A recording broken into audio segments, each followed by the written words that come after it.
Nate Palmer always preferred soft sandy beaches. The kind where you could walk barefoot without flinching.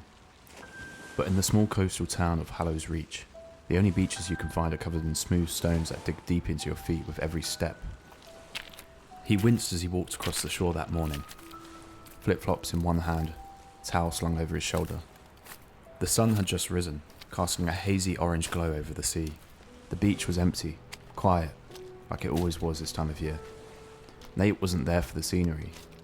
He was just trying to clear his head, get away from the hospital bills, his mother's slow decline, and the way his life had just gone off track. As he got closer to the water, he picked up a round black pebble. It was oddly warm for that time of day. He turned it over, noticed a faint scratch, and maybe some letters. He didn't bother looking closely. With a tired shrug, he threw it across the waves. 1, 2, 3, 4 skips. Then it just dropped. No splash, but satisfying. He picks up another, warm to the touch, scratch texture. He launches. 1, 2, 3, 4 skips. Then it just drops. No splash. He shook his head, tossed his towel onto the rocks, and stepped into the water. It was cold, sharp, but kind of nice once he got used to it. He dove in and started swimming. After a few strokes, he turned back to look at the beach. It already seemed further away than it should have, so he decides to move closer to the shoreline. He keeps swimming, slow at first, then faster. But the beach didn't get any closer. The shoreline stayed stuck in the distance, and he was so far out now, the seabed was miles beneath him. Nate paused, trying not to panic. "Okay," he muttered, treading water. "Just tired. Strong current." He floated for a moment, then swam harder, faster, summoning all the strength and stamina he'd gained in his 4 years of daily swimming. Nothing changed. The sea was still. No current pulling him, no tide dragging him back. No matter how far he swam, the shore stayed out of reach. He spun in place. Behind him, empty ocean. No boats, no people, just miles of water in every direction. His breath started to shake, his limbs were getting heavy, and then he heard it. A soft and strange voice, just beneath him. "Stay."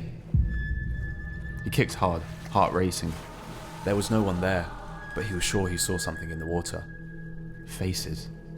Dozens of them, pale and still, floating just below the surface. He screamed and thrashed, but when he looked again, they were gone. Only dark water remained, gently lapping at his chin. Time slipped away. Minutes, maybe hours. The sun climbed higher, but the beach never came closer. Eventually, Nate's foot hit something solid. Sand. He could stand. Breathing hard, he pushed himself up. He kept crashing through the water until it barely reached his waist. The beach looked closer now, a stone's throw away. He took a step. Nothing changed. Another step. Still the same. The water thickened, like syrup. His legs moved slower. He made it as far as the shoreline, waves crashing all around him, further disorientating him.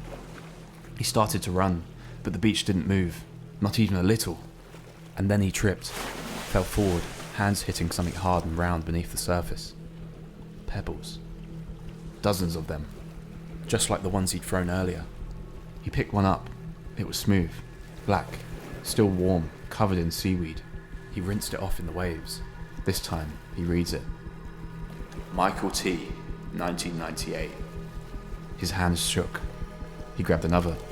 Sarah June, 2003. Another. James P., 2012. Hundreds of them, all with names. He gasped. Then the voice came back again, but closer this time. You kicked us, threw us, call us nothing. Now you know. Nate looked down at his arms. His skin was turning grey, hardening, definition crumbling, cracking. Stone. No. Each wave that hit him was a little higher each time. He tried to move, but his legs wouldn't budge. They were fused to the sea floor. Another wave hits, above his waistline. Another wave, now above his shoulders. His chest heaves. His hands were already stiff and fully submerged, frozen. Stay. He screamed one last time before the final wave swallowed his face. And the ocean went still.